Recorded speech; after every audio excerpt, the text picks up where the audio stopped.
dedico este texto a Hormigas de Cristal y a Carlos.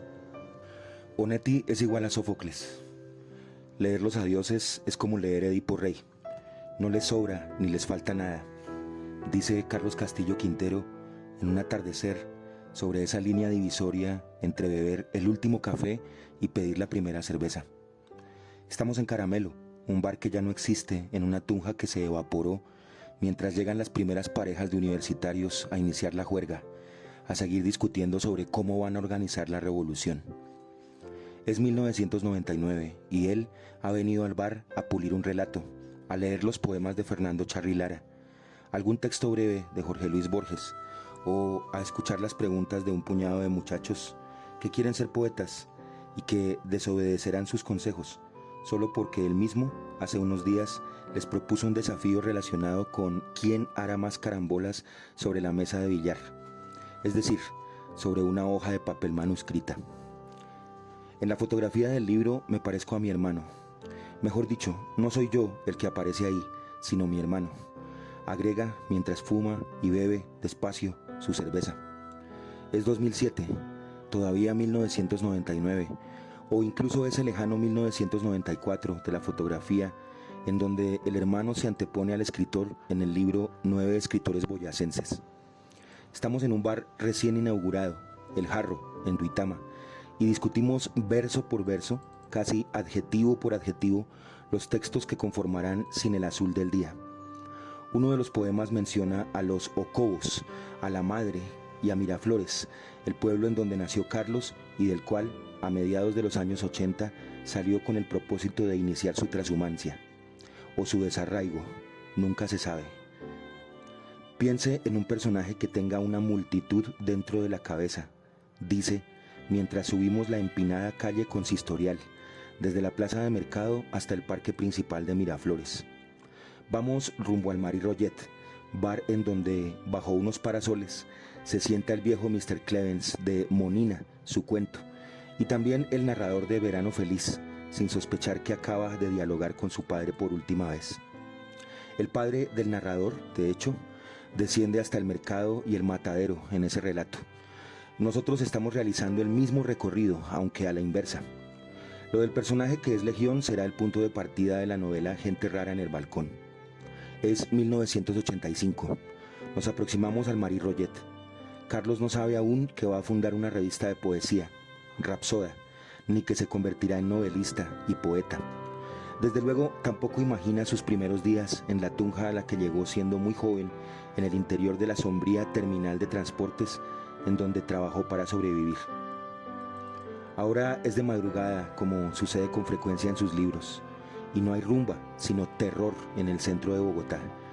Habla de los cuentos escritos por Capote, Miriam, un recuerdo navideño, de Soldados de Salamina, o de una película dirigida por Herzog que surgirá después en Alicia Cocaine. El viento frío, la ausencia de taxis o el miedo lo llevan a saltar en la conversación de alguna melodía salsera a una pintura vista hace 15 días y que aún resplandece en su mirada.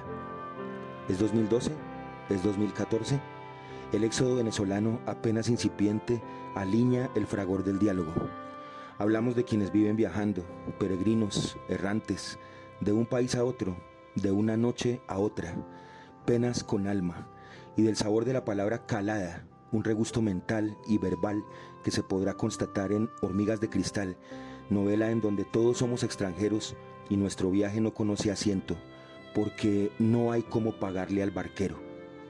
De noche, en medio de un año indeterminado, ante la lectura de Hormigas de Cristal, ya sin Miraflores, Bogotá y ni siquiera Tunja, se impone el recuerdo de alguna conversación fugaz con Carlos sobre cierta sentencia proferida por Rubén Blades, el requisito de calle para lo que se escribe, o la versión del exilio interior de la cual habló, no sin gracia, Guillermo Cabrera Infante y que denominó Inxilio.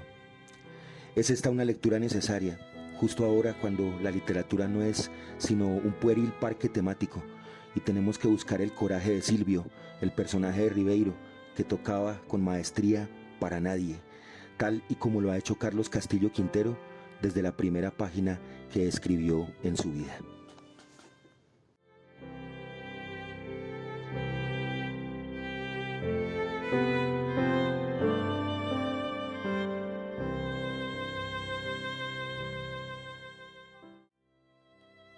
El siguiente texto es para Hormigas de Cristal, la reciente novela del escritor Carlos Castillo Quintero.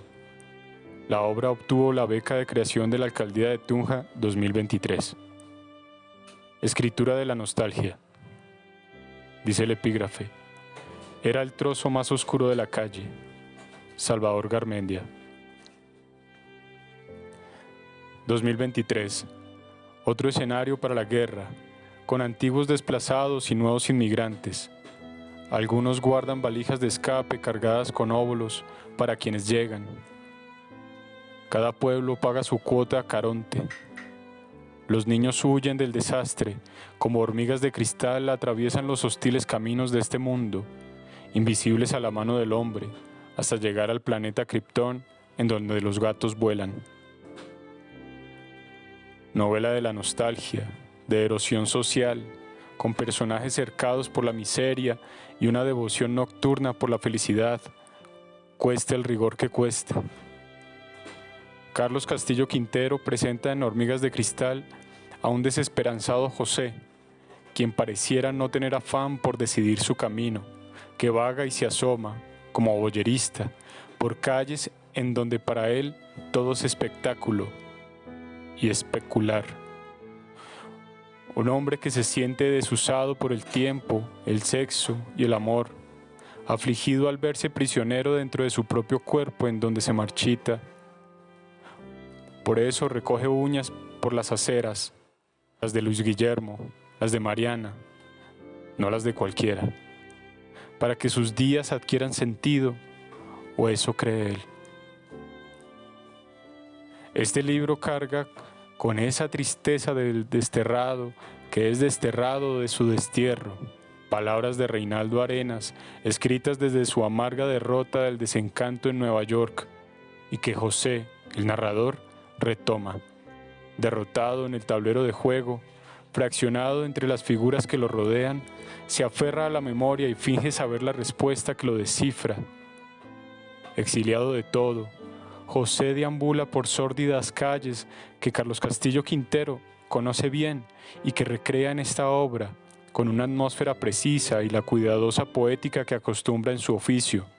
Cuando empecé a escribir estas líneas, habían hormigas de cristal, unos versos en los que Mariana se refería a la vida como un tejido de nostalgias.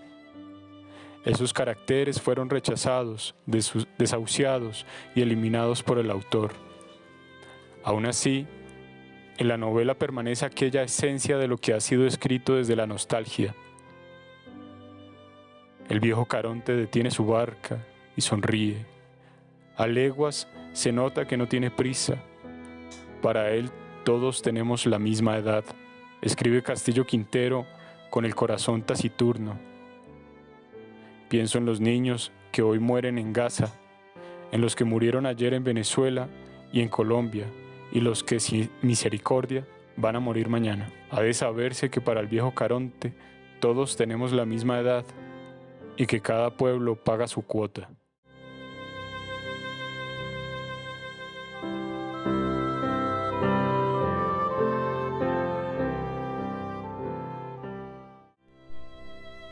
Para Hormigas de Cristal, de Carlos Castillo Quintero. Cartografía. El misterio final es uno mismo. Oscar Wilde. Vi mutar a un hombre. Lo vi convertirse en uno y en varios en una sola noche. Lo vi deambular solo y sin tropiezo por las calles de un barrio de su memoria. Lo vi sentado frente a sí mismo. Lo vi recoger sus huellas y las de otros, rastro frágil de una geografía imaginaria. Hormigas de Cristal es una novela de funámbulos, de seres que aguardan el regreso, hologramas que pertenecen al mapa infame del desarraigo. Vi a un hombre que los abrazaba, que ardía y migraba con cada uno de ellos. Este libro recrea un mapa mundi que une puntos diminutos. Me acerco y veo, entre miles de hormigas, a una mujer con el cabello pintado de rojo, a otra que convoca a las palomas, a José y José, a Mariana, a quien ahora reconozco. Estas hormigas avanzan, cargadas de provisiones, a instalarse en otro libro, piezas del Tetris de palabras al que Carlos Castillo Quintero le apuesta.